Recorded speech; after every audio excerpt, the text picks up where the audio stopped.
Good morning, friend. Welcome, Indira Belolani Junior College, Jamnerpura, Jamner. आपण some basic concept of chemistry ह्या चॅप्टरला सुरुवात केलेली आहे. ह्या चॅप्टरचं आपलं आज 6वं लेक्चर आहे. मी संदीप राजपूत तुमच्यासाठी हे घेऊन येत आहेत. ओके, आज आपण मोल कन्सेप्ट ह्या पॉईंटला सुरुवात करणार आहोत. मोल म्हणजे नेमकं काय, तर अमाऊंट ऑफ सबस्टन्स मेजर करण्यासाठीचं एक हे फॅक्टर आहेत. ओके, एक युनिट आहेत. जे SI युनिटचे 7 फंडामेंटल SI युनिट्स आहेत, त्या SI युनिटपैकी एक आहेत. 7 कोणते, तर तुमचं 7 पैकी पहिलं आहे तुमचं मास, लेंथ, टाईम, टेम्परेचर, त्याच्यानंतर करंट, ल्युमिनस इंटेन्सिटी.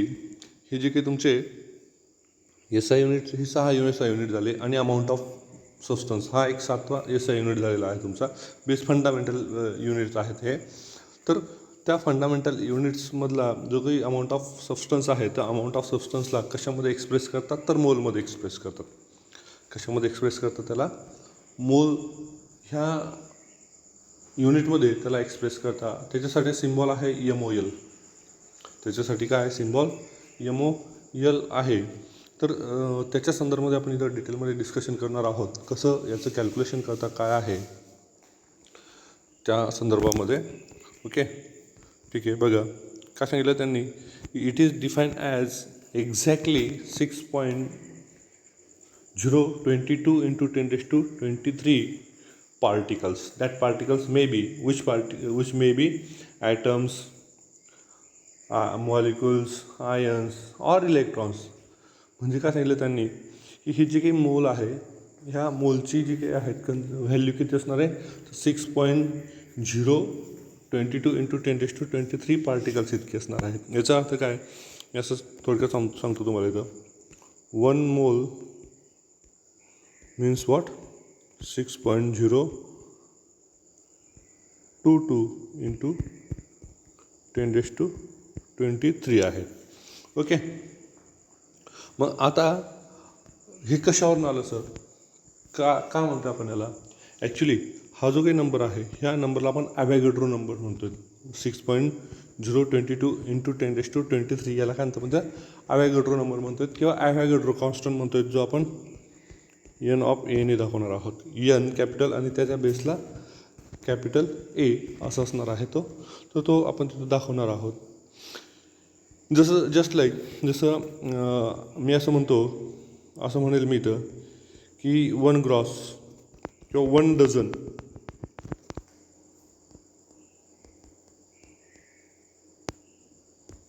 1 डझन म्हणजे काय, 12 नंबर्स, 12 पार्टिकल्स होतात. ओके, किंवा 12 ॲटम्स होतात.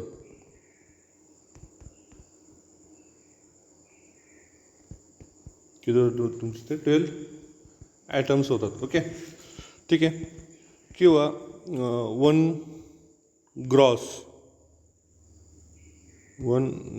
म्हणजे किती होतात तुमचे 144 ॲटम्स होतात. ओके, किंवा 1 रिम म्हणजे 500 ॲटम्स होतात ते, किंवा पार्टिकल्स होतात असं आपण त्याचं समजू. तर त्याच्यासारखं हे 1 मोल आहे. त्याच्यासारखं हे 1 मोल आहे. 1 मोल म्हणजे किती पार्टिकल होतात, किती ॲटम्स होत आहेत, 6.022 × 10⁻23 इतकं ते होत आहेत. लक्षात घ्या, ही व्हॅल्यू तुम्हाला वारंवार लागणार आहे. इथून पुढे तुम्हाला 1 मोल म्हटलं की तुम्हाला सांगता यायला पाहिजे 1 मोल म्हणजे किती, 6.022 × 10⁻23. याचं कॅल्क्युलेशन करायचं, कसं करायचं, काय करायचं, हे पुढच्या चॅप्टरला आपण त्याच्यावरती डिस्कशन करू. आता फक्त इतकं लक्षात घ्या की 1 मोल म्हणजे किती आहे, 6.022 × 10⁻23. पुन्हा सांगतोय मी तुम्हाला, कारण ती व्हॅल्यू ही कन्सेप्ट तुमच्या डोक्यात फिक्स असली पाहिजे. 1 मोल म्हणजे किती, तर 6.022 0.22 इंटू 10⁻23. जसं तुम्ही 1 डझन, 1 ग्रॉस, 1 रिम यांचं लक्षात घेत आहे तसं. ओके, ठीक आहे. और याची डेफिनेशन, दुसरी डेफिनेशन सांगितलेली आहे काय, ते कार्बनशी रिलेटेड, कार्बन 12शी रिलेटेड आहेत. कशाशी रिलेटेड आहे? कार्बन 12 आयसोटोप्सशी रिलेटेड आहेत.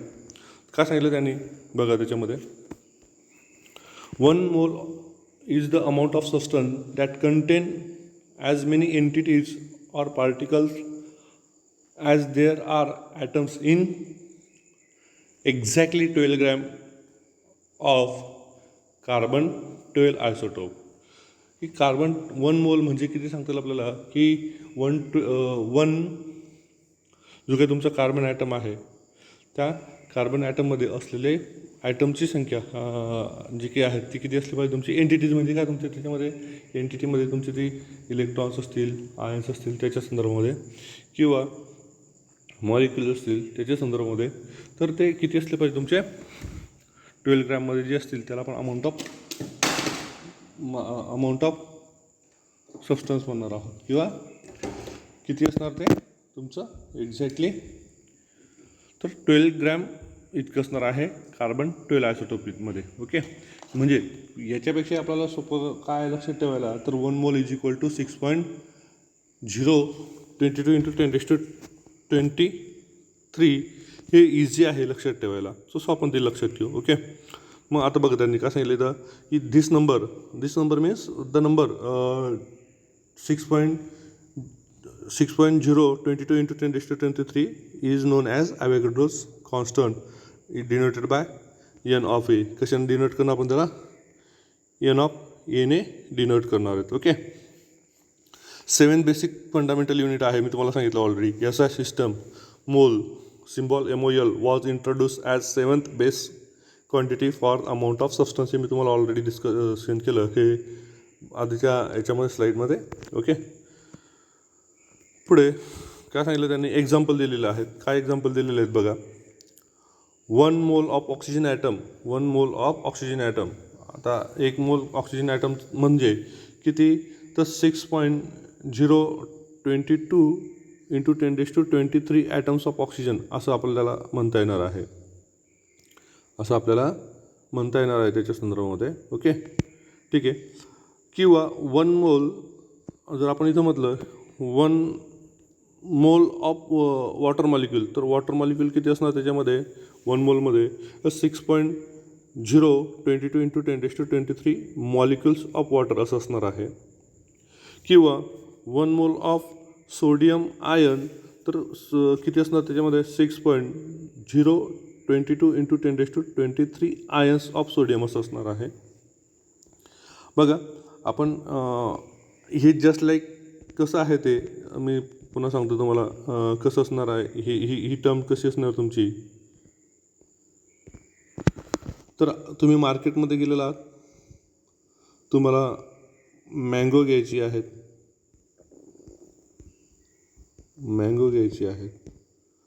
तुम्हाला ऑरेंजेस घ्यायचे, तुम्हाला बनाना घ्यायची आहे,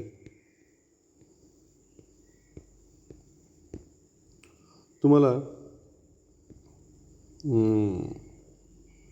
ठीक आहे इतकंच विचार करू. तुम्ही मार्केटमध्ये गेल्यानंतर म्हटलं तुम्ही की मला 1 मोल 1 मोल नाही 1 डझन मँगो द्या, 1 डझन मँगो द्या. किती म्हणणार तुम्ही, किती मँगो घेणार तुम्ही, 12 मँगो घेणार, 12 number of 12 number of mango. Okay, 1 dozen तुम्ही ऑरेंज घेतले, किती भेटतील तुम्हाला, 12 भेटतील. तुम्ही 1 डझन बनाना घेतले, किती भेटतील तुम्हाला, 12 नंबरमध्ये भेटतील. ओके, तुम्ही 1 डझन म्हटलं की मला 1 डझन नोटबुक पाहिजे, तर किती नोटबुक भेटतील तुम्हाला, 12 भेटतील. तसंच आहे ते एकदम सेम त्याच पद्धतीने, हे एकदम सेम त्याच पद्धतीने 1 मोल ऑफ ऑक्सिजन ॲटम म्हणजे किती 6.022 0 × 10⁻³ ॲटम्स ऑफ ऑक्सिजन. फक्त ॲटम्स आहे, कुठे तिथे मॉलिक्युल्स आहेत, कुठे आयन्स आहेत, कुठे इलेक्ट्रॉन्स आहेत, कुठे म्हणजे मी असं सांगेल की जर मी बाजारात गेलो आणि बाजारात सांगितलं मी की मला 1 मोल केळी द्या, त्याला समोरच्याला किती केळी द्यावं लागणार, त्याला किती केळी द्यावं लागणार त्या समोरच्याला 6.022 × 10⁻23 इतकी केळी तुम्हाला घ्यावी लागणार त्याच्याकडनं जर तुम्ही 1 मोल मागितले तर. तुम्ही मार्केटमध्ये गेल्यानंतर तुम्ही सांगितलं की मला 1 मोल पेन पाहिजे, तर पेन किती असतील तर तुमचे 6.022 × 10⁻23. आता मग हे खूप जास्त होऊन जातात, तुम्हाला ठेवायलाही जागा राहणार नाही ते. पण सर हे ॲटम्स म्हणा, मॉलिक्युल्स म्हणा, आयन्स म्हणा, यांच्यासाठी ही टर्म्स वापरले जातात की इलेक्ट्रॉन्स म्हणा, कारण त्यांचं जे काही मास आहे ते एकदम निग्लिजिबल मास आहे, एकदम कमी आहे ते मास. आणि एकदम आपल्याला आपण ॲटमची डेफिनेशनच केलेली. काय डेफिनेशन केली आपल्याला आपण ॲटमची? It is a individual particle of an एलिमेंटचा काय तो इंडिव्हिज्युअल पार्टिकल आहे. जर तो इतका छोटा आहे आपल्याला उघड्या साध्या डोळ्याने दिसत नाही आहे, तर त्यांना आपल्याला एका ग्रुपमध्ये त्यांना कॅल्क्युलेट करावं लागणार आहे. ठीक आहे. आपण असं त्यांना एकटं जसं आपण केळं आपण म्हणतोय तसं आपल्याला एक ॲटम हा डोळ्याने सुद्धा दिसणार नाही. मग त्यांचा ग्रुप घेतोय आपण. तो ग्रुप म्हणजे काय आहे, तो 6.022 × 10⁻23 इतके ॲटम म्हणजे 1 मोल. त्यास आपल्याला थोडंफार तरी दिसतोय की अरे हा हे आहेत काहीतरी आहे इथं. ओके. तर तशातला तो भाग आहे. होप सो कन्सेप्ट तुमच्या लक्षात येते काय सांगतोय ते. आज आपलं लेक्चर खूप काही मोठं होणार नाही, पण जे होतं आहे ते व्यवस्थित समजून घ्या तुम्ही. आता आपण एक कॅल्क्युलेशन कसं करायचं ते बघा. Latest calculate the number of atom in 12 gram of carbon 12 isotope. Carbon 12 आयसोटोपमध्ये कसं कॅल्क्युलेट करतं बघा आपण इथं. याची व्हॅल्यूसुद्धा किती यायला पाहिजे 1 मोलमध्ये, ती 6.022 × 10⁻23 यायला पाहिजे. Latest calculate. आता बघा यांनी हा ॲक्च्युली हे काय दिलेलं आहे तुम्हाला, मास 12 मीन्स 12 ग्रॅम मास दिलेला आहे. हा कार्बनचा मास दिलेला आहे किती, 12 ग्रॅम दिलेला आहे. ओके. एका कार्बन ॲटमचा माससुद्धा आपल्याला याच्यामध्ये लागणार आहे. तर ते एका ॲटमचं कार्बन मास किती आहे, एका कार्बनचं मास किती आहे तेही बघू आपण इथं. मास ऑफ 1 कार्बन ॲटम दिलेले त्यांनी 1.992648 × 10⁻23. आता बघा मास ऑफ 1 कार्बन ॲटम, इथं लक्षात घ्या आपण ही क्वांटिटी का घेतोय, का गरज पडली आपल्याला ही क्वांटिटी घ्यायची. तर ही क्वांटिटी घ्यायची गरज ही आहे की मास किती आहे त्याचं 1.992648. ठीक आहे. याला आपण 1.99च कन्सिडर करू, इतकं लक्षात घेण्यापेक्षा. × 10⁻20⁻23 इतकं लक्षात घेऊ. आता बघा ही क्वांटिटी लक्षात घ्यायचं 10⁻23 आहे, म्हणजे 0.00000 असे 23 झिरो असतील, मग तुमचं 199 असणार आहे, म्हणजे नियरली 200. ओके. 2 आपल्याला सांगता येणार जरा. ही कन्सेप्ट लक्षात घ्या तुम्ही याच्यामध्ये. तर इतकं कमी मास त्या कार्बन ॲटमचं आहे, म्हणून आपल्याला गरज कशाची पडते इथं, ह्या आयसोटोपची मोलची गरज पडते आपल्याला. मग आता बघा तुमच्याकडे किती मास आहे कार्बन ॲटमचं, किती कार्बन आहे तुमच्याकडे, तर तुमच्याकडे 12 कार्बन आहे, 12 ग्रॅम कार्बन आहेत. ओके. मग एका कार्बनचं जसं बघा आता लक्षात घ्या. ठीक आहे. एका कार्बन ॲटमचं मास किती आहे 1.99 × 10⁻23 इतकं आहे. ओके. तर ग्रॅममध्ये. ओके. तर एक्स कार्बन ॲटम आहेत. ओके. त्यांचं मास किती असणार आहे, तर ते किती असणार आहे, ते किती दिलेलं आहे आपल्याला त्यांनी 12 दिलेलं आहे. ओके. 12 ग्रॅम दिलेलं आहे. किती दिलेलं आहे त्यांनी, ते 12 ग्रॅमचं कार्बन ॲटम्स आपल्याला कॅल्क्युलेट करायचे ना. 1 कार्बन ॲटमचं किती आहे 1.99 इंटू 10⁻23 ग्रॅम इतकं दिलेलं आहे. तर मग जे काही कार्बन ॲटम आहे त्या कार्बन ॲटम एक्स कार्बन ॲटममध्ये किती असणार तुमचं 12 ग्रॅम असणार आहे. आता ह्या एक्सची व्हॅल्यू आपण कसं कॅल्क्युलेट करणार. एक्स इज इक्वल टू कसं करणार 1 multiply by 12 divided bye okay 1.99 into 10⁻23 असं आपण ते घेणार. ओके मग हे कॅल्क्युलेशन केलं की आपल्याला ती व्हॅल्यू येते. काय येते ती व्हॅल्यू ती बघू आपण इथं. ठीक आहे हे जर आपण कॅल्क्युलेशन केलं काय कॅल्क्युलेशन केलं इथं 12 डिवायडेड बाय 1.99 इंटू -23 10⁻23 ओके. हा तर 10⁻23 इथं वरच्या साईडला जातो त्याला आपण बाजूला करून घेऊ. म्हणजे काय तुमचं 12 डिवायडेड बाय 1.99 इंटू 10⁻23 येते. मग इथं जर आपण व्यवस्थित जर बघितलं तर याला नियरली इक्वल टू 2 करू शकतो आपण इथं. म्हणजेच काय झालं तुमचं इथं 12 divided by 2 which is equal to 6 okay which is equal to 6. पण हे 2पेक्षा कमी आहे म्हणून 6.022 इंटू 10⁻23 तो येतोय. ओके कॅल्क्युलेशन लक्षात घ्या तुम्ही. कॅल्क्युलेशन पुन्हा पहा. पॉज करून व्हिडिओ पॉज करून कॅल्क्युलेशन पहा. कॅल्क्युलेशन मी समजावून सांगितलेलं आहे तुम्हाला. मग काय सांगितलं त्यांनी मास ऑफ 1 कार्बन ॲटम हां बघा 1.99 इंटू 10⁻23 हे किती कार्बनचं आहे तर एका कार्बनचं आहे. एका कार्बनचं आहेत 1 कार्बन ॲटमचं आहेत मास 1 C12 कार्बन ॲटमचं हे मास आहेत. ओके तर आपल्याला काय सांगितलं त्यांनी 12 ग्रॅम हे ग्रॅममध्ये आहे 12 ग्रॅम कार्बन ॲटमचं मध्ये ॲटम्स किती असतील नंबर ऑफ ॲटम्स किती असतील ते सांगितलेलं त्यांनी. तिथं एक्स आहेत ज्यात आपण कॅल्क्युलेशन केलं.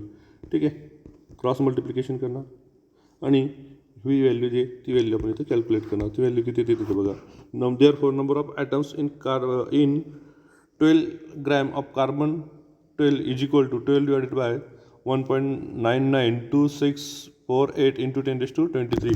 तर त्याची जी काही व्हॅल्यू आहे ती व्हॅल्यू किती येते तुमची इथं ती व्हॅल्यू किती ते 6.022 इंटू 10⁻23 ॲटम्स पर मोल. ॲटम्स पर मोल हे मग लक्षात घ्या ॲटम्स पर मोल. जर इथं मॉलिक्युल असतं तर काय असतं मॉलिक्युल पर मोल. जर आयन आलं असतं तर आयन्स पर मोल आलं असतं. जर इलेक्ट्रॉन राहिलं असतं तर इलेक्ट्रॉन पर मोल आलं असतं. जर तुम्ही याच्यामध्ये अजून जर काही घेतलं असतं तर ती एंटिटी त्या एंटिटीचं तिथं आलं असतं ते. ओके ठीक आहे अशा पद्धतीने आपण ते कॅल्क्युलेशन करू शकतो. ते कॅल्क्युलेशन करता यायला पाहिजे आपल्याला. ओके ठीक आहे पुढे काय सांगितलं त्यांनी 1 mole is the substance of that content 6.022 into 10⁻23 particles or entities such as atoms, molecules or ions. मग तुम्ही म्हणणार सर हे 12च काय घेतलं आपण तर ते डेफिनेशनच ती आहेत. ती आपण रिलेटिव्ह मासचाही विचार केला आपण इथं. तर C12 हा आयसोटोपच आपण तिथं विचारात घेतलेला आहे. तो स्टेबल आहे म्हणून त्याचा आपण इथं विचारात घेतला होता तो. ओके ठीक आहे note the name of SI unit is mole and symbol is MOL. हे मी तुम्हाला ऑलरेडी डिस्कस केलेलं आहे तुमच्यासोबत. ओके ठीक आहे नंतर आपल्याला अजून एक कन्सेप्ट याच्यामध्ये लागणार आहे. ती कन्सेप्ट लागणार आपल्याला तर मोलर मासची कन्सेप्ट लागणार आहे. मग आता मोलर मास म्हणजे नेमकं काय कशाला सांगता येईल आपल्याला. मोलर मास सिम्पल आहे. जे आपण मास कॅल्क्युलेट केलेले आहे मॉलिक्युलर मास कॅल्क्युलेट केलेलं आहे. जे मॉलिक्युलर मास आहे त्या मॉलिक्युलर मासला ज्यास आपण ग्रॅममध्ये एक्सप्रेस करतो आहे तर ते ग्रॅममध्ये एक्सप्रेस केल्यानंतर त्या मॉलिक्युलर मासचं काय होणार तुमचं मोलर मास होणार आहे. फॉर्म्युला मासचं तुमचं मोलर मास होणार आहे. फॉर्म्युला मास तुमचं सुद्धा हा युनिफाईड मासमध्ये आहे. नाही मोलर माससुद्धा हा युनिफाईड मासमध्ये आहेत. ज्यास आपण त्याला ग्रॅममध्ये कन्वर्ट करणार त्यावेळेस तो तुमचा मोलर मास होणार आहे. बघू आपण काय ते. ओके मास ऑफ 1 मोल of a substance in gram is called its molar mass. Mass of 1 mole of a substance in gram is called its molar mass. Okay, ही पुस्तकातली डेफिनेशन आहे. मी असं अजून सांगेल की when we express the molar आपलं मॉलिक्युलर मास और formula mass in gram of substance is called its molar mass. काय डेफिनेशन करते लक्षात घ्या. जशी पुस्तकात दिलेली आहे तशी मी घेतलेली आहेत. मी याला अजून सिम्पल करू शकतो. अजून आपण याला सिम्पल करता येईल आपल्याला. काय मॉलिक्युलर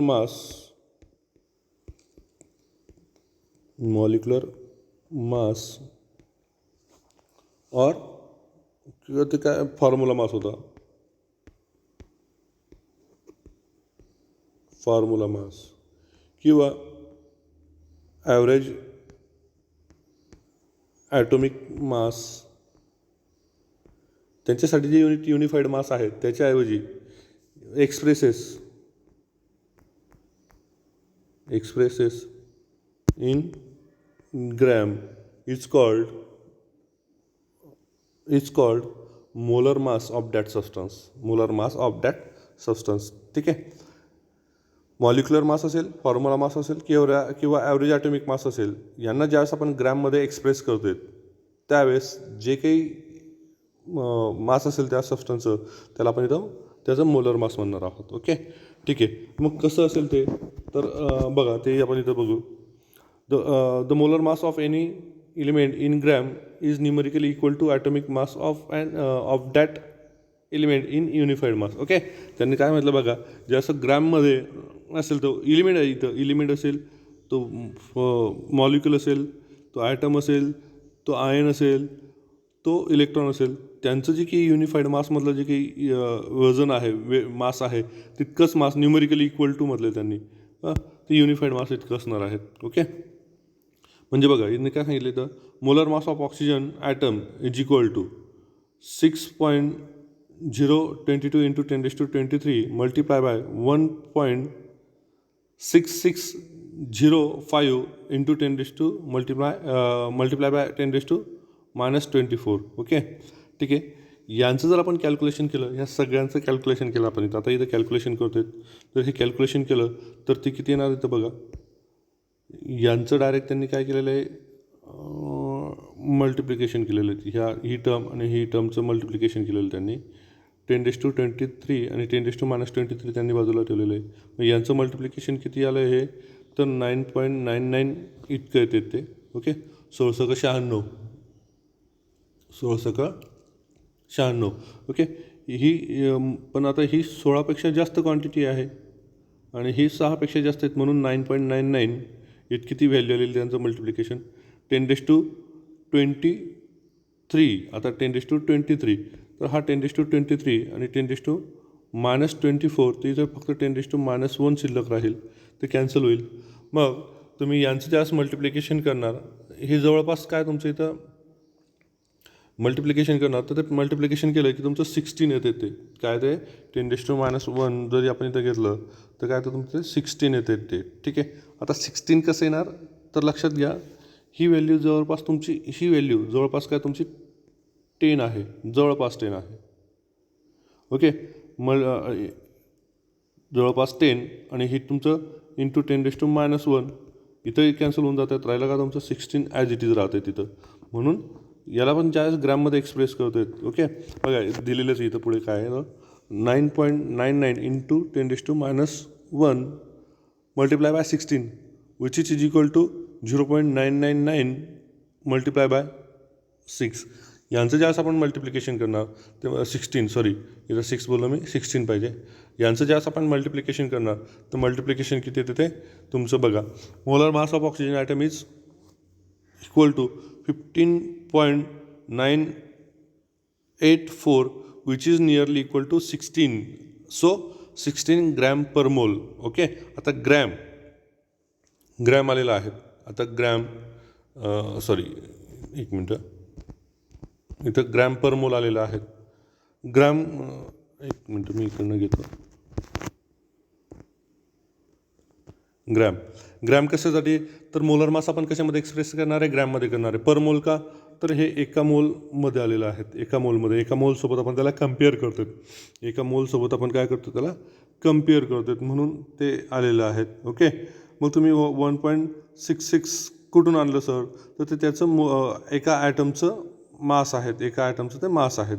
ओके, ठीक आहे. आणि 16 काय तुमचं, तर ॲटॉमिक मास ते घेतलेलं आहे त्याचं. बघा पुढे.